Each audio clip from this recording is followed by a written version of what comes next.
జైనూర్ ఘటనను ఆదివాసులు సీరియస్ తీసుకున్న విషయం తెలిసిందే. ఆదివాసీ మహిళపై జరిగిన అఘాయిత్యానికి న్యాయం జరగాలి, నిందితునికి వెంటనే ఉరిశిక్ష విధించాలని డిమాండ్ చేస్తూ ప్రధానంగా ఈరోజు ఉమ్మడి ఆదిలాబాద్ జిల్లా వ్యాప్తంగా అటు తెలంగాణలో పలు ప్రాంతాల్లో బంద్ను పిలుపునిచ్చిన పరిస్థితి మనం చూడొచ్చు.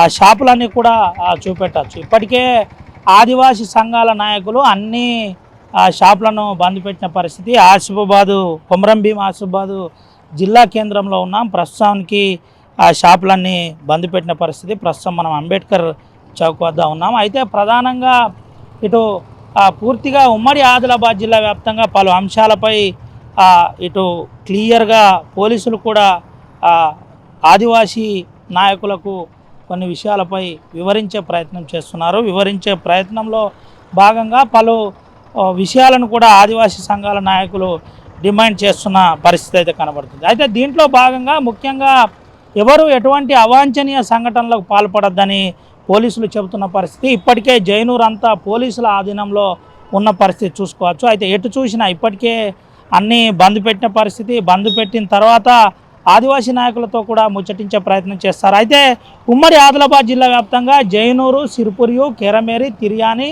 అటు సిర్పూర్, కాగజ్ నగర్, బెజ్జూర్, కౌటాల లాంటి ప్రాంతంలో ఇప్పటికే బంద్ ప్రశాంతంగా కొనసాగుతున్న పరిస్థితి కనబడుతుంది. ఎటు చూసినా పోలీసులను మోహరిస్తున్నారు. ఎటువంటి అవాంఛనీయ సంఘటనలు జరగకుండా జాగ్రత్త పడుతున్న పరిస్థితి. అటు ఆదిలాబాద్ జిల్లా వ్యాప్తంగా చూసినట్టు కనుకైతే బోతు, ఇచ్చోడ, ఆదిలాబాదు కేంద్రంగా ఇప్పటికే నిరసనలు వెల్లువెత్తున్న పరిస్థితి.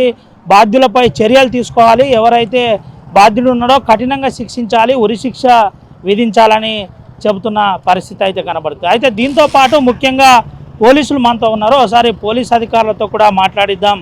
జైనూర్ ఘటన అంతా కూడా పోలీసుల ఆధీనంలో ఉంది. ఎవరు కూడా 144 సెక్షన్ ఉంది. ఎవరు కూడా అసాంఘిక కార్యకలాపాలకు పాల్పడితే కఠినంగా వ్యవహరిస్తామని చెబుతున్న పరిస్థితి అయితే కనబడుతుంది. అయితే ప్రస్తుతానికి జైనూరులో ఇప్పటికే చాలామంది ఎక్స్పర్ట్లను ప్రభుత్వం దించిన పరిస్థితి. దాంతోపాటు శాంతి భద్రతల విషయంలో కఠినంగా పోలీసులు వ్యవహరిస్తున్న పరిస్థితి అయితే కనబడుతుంది. మనతో పాటు ఎట్లుంది పరిస్థితి ఏంటి సార్ జిల్లాలో బంద్ ఆసిఫాబాద్ డివిజన్లో పాక్షికంగా ఉంది. కార్నర్లో ఎఫెక్ట్ ఏం లేదు. బస్సెస్ హైదరాబాద్, గోదావరి, కరీంనగర్ రూట్లో బస్సెస్ నడుస్తున్నాయి. కార్నర్ బస్సెస్ నడుస్తున్నాయి. ఓన్లీ ఇంటీరియర్ విలేజ్కు మాత్రం నడవట్లేదు.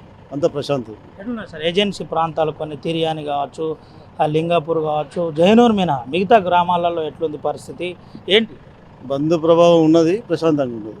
ఆదివాసీ నాయకులు ఇప్పటికే చెప్తున్నారు పీసా చట్టాలు, 170 చట్టాలు పూర్తి స్థాయిలో అమలు కావాలి, దానికి అందరూ సహకరించాలని చెప్తున్నారు. ఇప్పటికే పోలీసులు వారితో పీస్ మీటింగ్ లాంటి అరేంజ్ చేశారు. ఎట్లున్నది వాళ్ళ దగ్గర నుంచి రెస్పాన్స్? వాళ్ళు 1/70 యాక్ట్, పీసీ యాక్ట్ ఇంప్లిమెంట్ చేయాలని కోరుతున్నారు. దాంతో మాట్లాడుతున్నారు. శాంతి భద్రతల అంశంలో ఓవరాల్గా ఉమ్మడి ఆదిలాబాద్ జిల్లా వ్యాప్తంగా, ముఖ్యంగా ఆసిఫాబాద్ జిల్లా వ్యాప్తంగా ఎట్లుంది?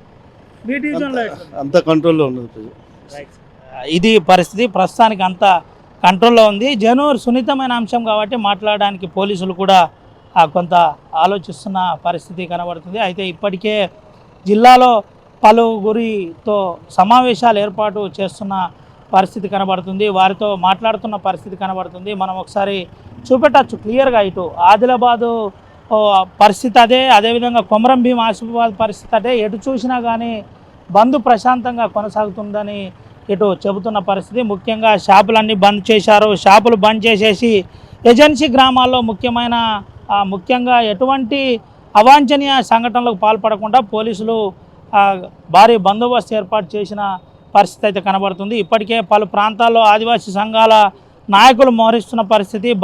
బాధితురాలకు వెంటనే న్యాయం జరగాలి, ఎవరైతే అఘాయిత్యానికి పాల్పడ్డ వాడున్నారో ఆయనపై వెంటనే చర్య తీసుకోవాలి, ఉరిశిక్ష లాంటి కఠినమైన శిక్షను అమలు చేయాలి, వెంటనే ఫాస్ట్ ట్రాక్ కోర్టు అమలు చేయాలి, ఏజెన్సీ చట్టాలను ఏజెన్సీలో అమలు చేయాలని చెబుతున్న పరిస్థితి కనబడుతుంది.